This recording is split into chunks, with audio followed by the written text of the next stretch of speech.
Hello, this is Talking Europe on France 24. I'm Catherine Nicholson. Now, have you thought about how much plastic you use on the average day? Perhaps a bottle of water for your commute, a plastic bag for your shopping, maybe a straw in your after-work spritzer, should you be so lucky. It sounds small, but huge quantities actually end up in landfill or in our oceans. It's estimated 100 million marine animals die each year from ingesting or getting caught up in plastic trash in the seas. An overwhelming majority of MEPs recently voted to ban a swathe of single-use plastics in the EU within the next few years. So today we are asking, will this law come into full effect? What impact will it have on the environment, on business and on the lives of people around Europe and beyond? Joining us here at the European Parliament in Strasbourg for our debate are Romanian MEP from the EPP group and President of the Environment Committee, Adina Ioana Vălean. Hello. Hi, hello. Next to you, Linnea Engström, Swedish MEP from the Greens group. Hi there. Hi. And we also have a lobbyist with us from the plastics industry, Eric Kionnet from Plastics Europe. That's right. Hi there. Thank you for being with us. Well, we're going to have a start with a look at some of the problems and some ideas for solutions. Check out this report. A ship that looks like any other, but take a closer look and you'll see a tube floating behind it, a 600-meter-long barrier called the Ocean Cleanup System. Its creator says it can pick up 5 tons of plastic every month. The moment we're looking most forward to is to bring this first plastic back to shore. It's because that means that it's proven technology, and that's what we hope to achieve. Driven by winds and waves, the curved tube wraps itself around objects in the sea. A 3-meter deep net is designed to catch debris underwater, the waste later scooped up by a support vessel. The goal, reduce the size of the Great Pacific Garbage Patch. Also known as the Seventh Continent, the patch is a giant trash vortex in the Pacific Ocean. Boats will travel to the Ocean Cleanup System to pick up plastic caught in the nets and take it to shore to be recycled. But while larger objects might be filtered out, it could be a difficult feat to catch smaller debris. For the last 10 years, we've only seen small 3-5 millimeters pieces of plastic. There are big ones too, but nothing compared to the quantity of microplastics. Floating around in the sea under the hot sun, plastic breaks up into smaller pieces. Fish mistake it for plankton, eating parts of it and contaminating the entire food chain. Limiting our consumption might be the most efficient way of tackling plastic pollution in our seas. All right, so let's start off with some basic facts about the EU's proposed ban. We're talking about single-use plastics for which alternatives already exist. Adina Ioana Vălean, as President of the Environment Committee, you know all about this. What's the overall intention of this ban? Because obviously this isn't all of the plastic that's ever used or ever ends up in the ocean. So listen, I like to say that we are not against the use of plastic generally. It is about the plastic litter we are worrying. So, of course, about all this evaluation made, which showed what is actually ending up on the shores and in the water. So that's what we are intent to ban, or at least to reduce the consumption. So this is our angle. Of course, we took the most common present items of plastic and single use.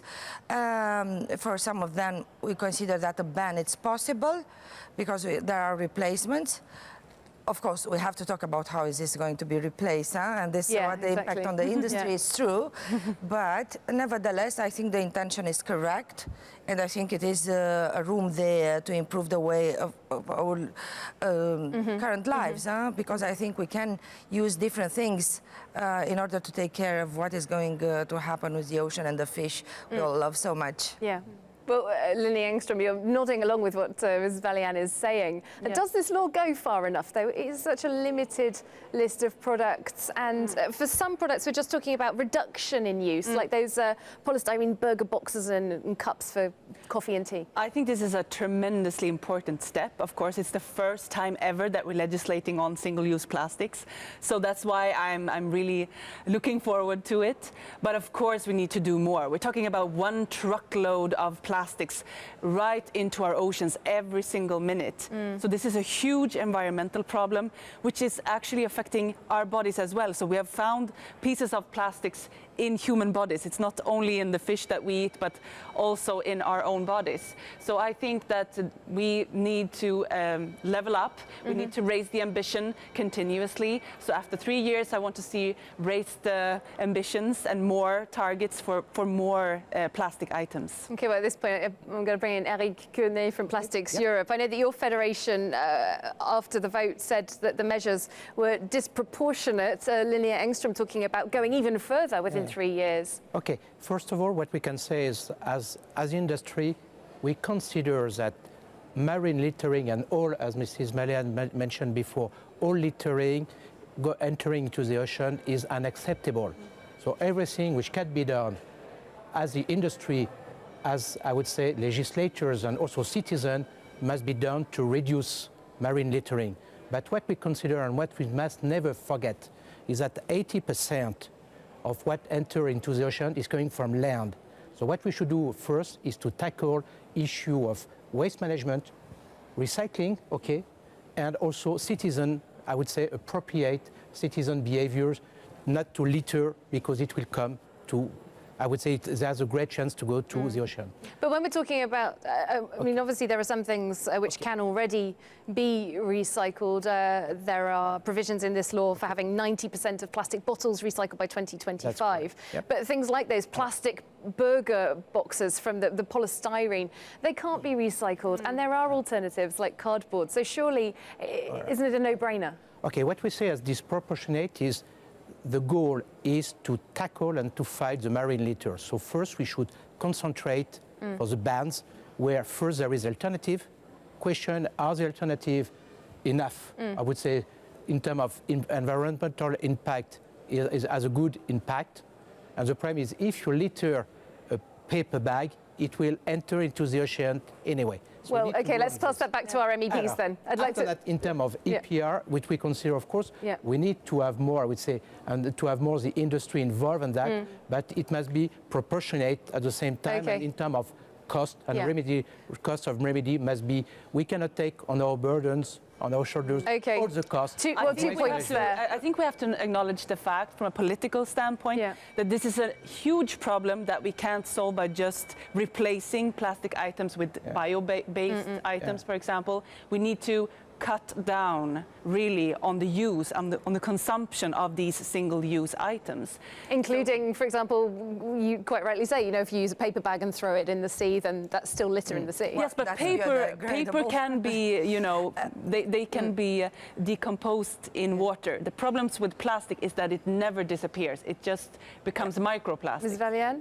Yeah, well, what the gentleman was saying, it's true in theory, but also we know that legislation can, if it is well applied and smart applied, steer towards innovation, steers towards new technology, so on and so forth. And what we need is to give the right political message. So the message is you have to change the use of the single-use plastics because this is not sustainable for the nature. This is by one hand. Secondly, he was right on the fact that we have to see all this as a package because we just adopted this year a lot of legislation, a package on circular economy, on waste management, and we can't take some measures in one legislation which would differ from the measures from other legislation. So we have to look at all this as a package and be coherent and give to the industry the right messages, what we together need to do in the future. Has there been a full assessment, though, of the costs that could be imposed on members of the industry who are really going to have to change their practices? And I mean, there's even sort of research and development of these new materials that we're supposedly looking for. That all comes at a cost, doesn't it? This was up to the Commission to do in its impact assessment. And it is true that for some things it's not very consistent data, but we are asking to continue, the Commission to continue, and we are putting some time thresholds anyway to come up with good data and very well assessed for what is the impact. I think what we did in the Parliament was also important, that we increased the producer responsibility on taking care of plastic items. I mean, we have chains, for example, food chains, which are just just throwing out straws and lids everywhere. Sort of fast so we food. don't need, I mean, a grown-up, maybe a child needs a straw or an elderly person, but certainly I don't need a straw for my drink. So we need really to have this clear signal to the public. Please be aware that this is a huge problem. Please decrease your amount of plastics that you use. Yeah. Mr. Kennan? For us, I would say it's very clear that what we must do, and also this is a message I would like to pass to you, is plastics must not be a waste. Must be resources and must be valued at the end of the day. Either it is recycled or reused another way, but not to be So do you accept that single-use plastics could more or less have had their day? The premise is no, we must, because don't forget that single-use plastics have also an advantage, and it is the reason why it has been developed. Some of them are less, I would say, important and crucial for the everyday life, but some others are very important. What sort of things are you talking about? I'm talking, for example, for food protection, food containers. Don't forget, in Africa, we have in some countries, 40% of crops are, I would say, cannot be, I would say, are wasted. So if we have a right package and if we use properly, we can reduce the waste. Crops. What do you think about this idea that there could be these knock-on effects on, say, public health, for example? You see, we all debate all this, and generally with some policy lines in European policy environment, we are so advanced. We are forced to think of all that. Of course, what he was giving as an example, of course, in other parts of the world, the actual living acquires some cheap and sustainable solution, which is sometimes, of course, not very environmental friendly, as he was giving the example. And of course, what we are going to do, as we did with all the climate change policies, we will do again with the plastic, of course. The contribution of EU and its member states to the marine litter in the oceans and the planet, it's very small comparison with other parts of the world. What we are doing is to set the tone and try to attract others into the problem and give an example that something can be done. Well, indeed, there is a question. I mean, Europe is 28 member states currently, just one continent on this planet, and there are all these other parts of the world where this single-use plastics ban won't be coming in. So, you know, sort of the angel of doom might say, Linnea Engstrom, that maybe there's not much point in doing it if everyone else is going to pollute. We used to send 85% of our single-use plastic waste to China and to Asia and other Asian countries. So, I mean, when people are talking about it's someone else, somewhere else, who should take the responsibility for this, it's wrong, I think, because we are sending our waste away, and that's why China has banned this particular fraction which takes on single-use plastic. So a ban here in Europe, you think, can have resonance further around the world? Of course, the things that our neighbors do in Asia have already had a big influence on European policy, I would say. Mr. Kennan, you wanted to come in? First, let me talk first. I think what Mrs. Engstrom is mentioning is about export to China was a fact, but not at all as a percentage she's mentioning. Not at all. You can test the 80%. That's the Commission not numbers. At 80% of the waste sent to China impossible, considering that plastic bottles are recycled already and recycled in Europe. But the problem is that many member states are very far behind when it comes to waste management facilities. So you feel that their hand has to be forced? Yes, and hard legislation really works. We have seen it with the plastic bags, for example. So reducing use of plastic bags has been a huge success. Consumers do seem to have adapted quite quickly to that kind of thing. Can I say a comment? For me, clearly, and I fully agree with you, that there is a discrepancy among the member states. Yes. And there is one thing, for example, if you consider you are coming from Sweden, what's the way in Sweden, you have, I would say, plastics, close to 98% is either recycled or as energy recovery. So we can consider in terms of waste, almost insignificant, a small percentage. What we're doing, some other country in South Europe, is much lower. And what we want, and I think this is very important for us as a legislator, but also in this industry, a way of we are strongly recommending to stop, to ban landfill. because if we stop landfill, automatically people will consider, already have banned I would say, will consider waste or plastic no more as a waste, but we need to reuse it, and we have resources, and plastic for us as a value. We must not forget. All right, there's just, Is that our ambition and the acceleration in which we adopt legislation in this regard doesn't take into consideration how far behind are some countries. And it is true that in this House, some members of the House do not actually understand because they do not imagine how far behind are some countries for this. So can all European countries get on board with this? Ban the landfill. Yes, but there are still a reality because there are so many derogations. Yes. And the problem is there's no use in adapting something very accelerated.